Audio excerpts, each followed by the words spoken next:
Empezamos hablando del concepto de jerarquía de memorias. Ahora vamos a hablar de memoria caché. Básicamente la memoria caché y en general la jerarquía de memorias se basa en dos principios, que estos principios son los principios de localidad, y básicamente estos principios funcionan porque en todo momento un programa va a acceder a una parte pequeña de la memoria. ¿Ok? No va a acceder al programa entero normalmente. Va a acceder a partes pequeñas del programa. Como en una biblioteca, nosotros no vamos a acceder a todos los libros de la biblioteca, solo una parte de ellos. Nosotros no vamos a acceder a todos los datos en una computadora. Y básicamente existen dos principios de localidad. Localidad temporal, y la localidad temporal nos dice si un dato es accedido, este tenderá a ser accedido de nuevo. Es como un libro en una biblioteca. Si nosotros vamos a una biblioteca y consultamos un libro, nos lo llevamos a la mesa porque es probable que lo volvamos a utilizar. Entonces, por eso nos basamos en este principio de localidad temporal. Y en un programa donde lo vemos, pues lo vemos justamente en los bucles. Nosotros tenemos bucles for, bucles while, bucles do while, que estos bucles pues justamente van a repetir código. Entonces ese código que se va repitiendo o esos datos que se van accediendo de forma repetida, pues es importante tenerlos cerca del procesador porque es probable que los volvamos a utilizar. Luego tenemos también el principio de localidad espacial. Y este principio nos dice, si un dato es accedido, datos cuyas direcciones son cercanas a este tienden a ser accedidos pronto.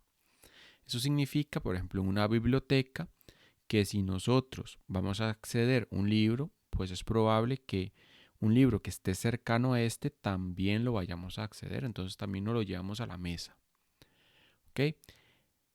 En un programa donde vemos esto, en las instrucciones secuenciales. Un programa normalmente va a ser secuencial, entonces se va a ejecutar una instrucción, luego la que sigue, luego la que sigue. ¿Dónde rompemos esto? Pues en los saltos, en los branches o en los jumps. Pero habitualmente el programa va a ser secuencial.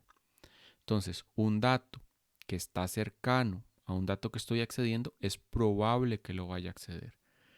Entonces, la localidad espacial, ¿cómo se explota? Pues se explota dado que la memoria RAM es más lenta que la memoria caché en responder.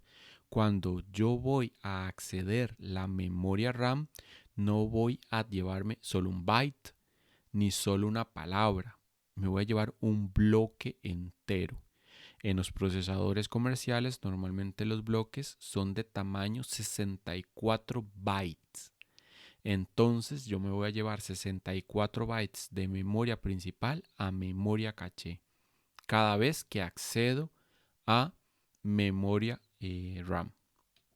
Okay.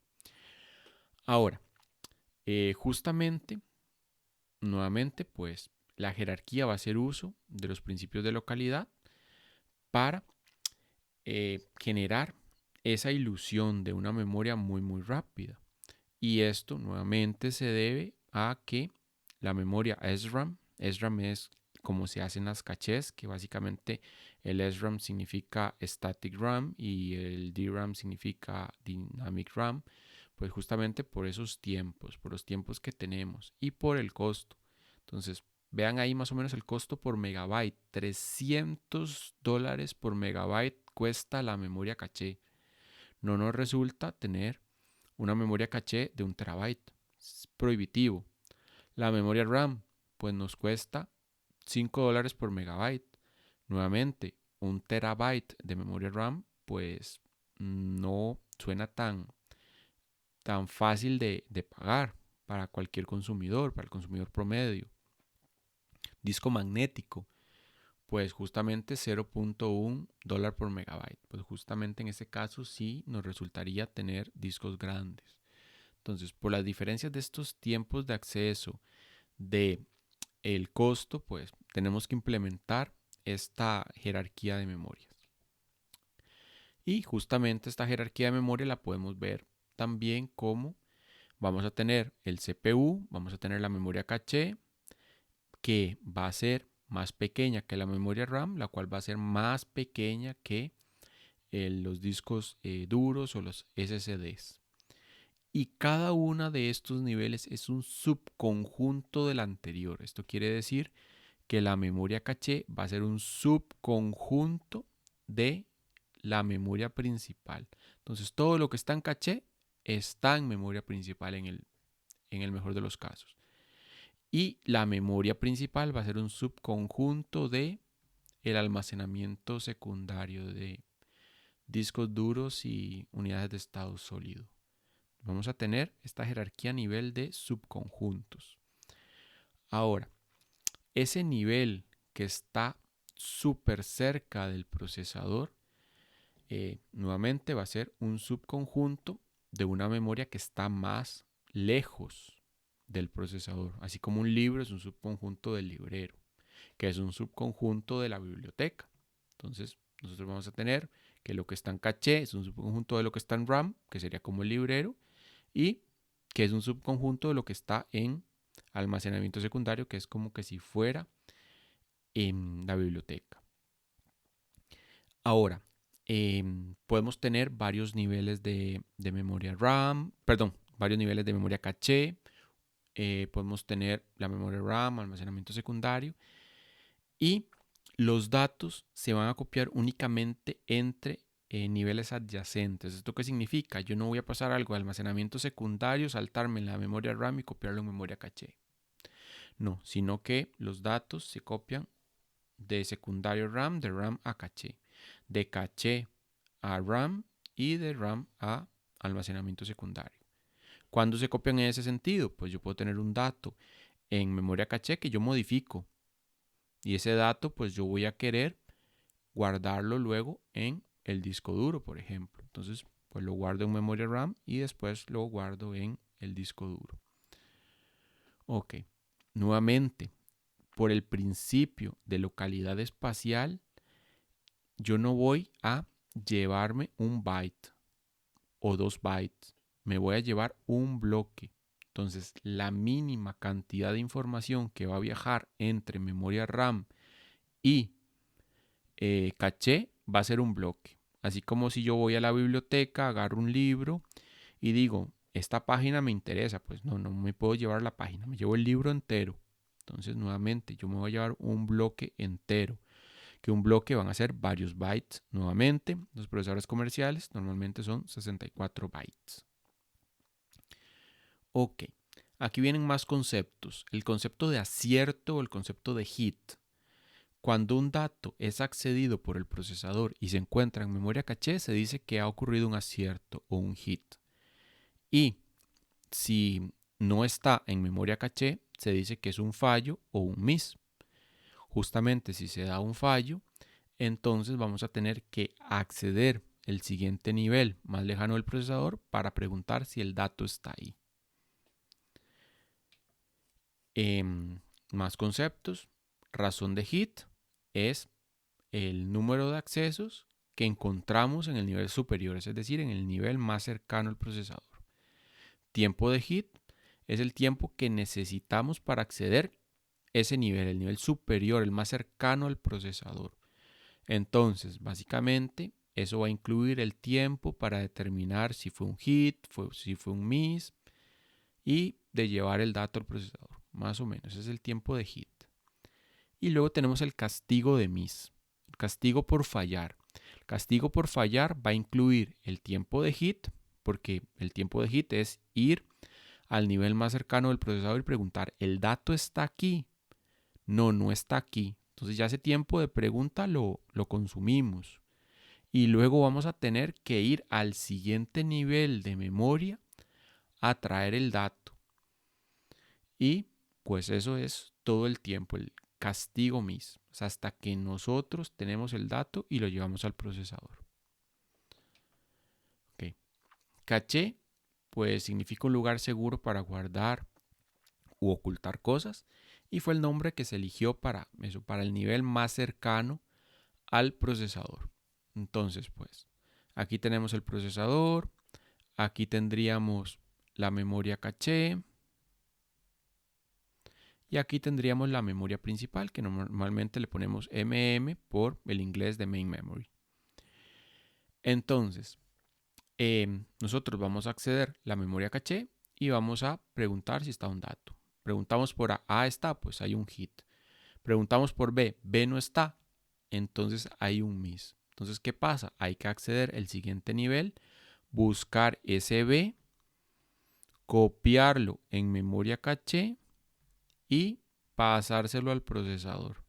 Entonces vean que ese es el castigo de miss, todo ese tiempo que nosotros tenemos que ir a buscar un dato a memoria principal y llevarlo al procesador.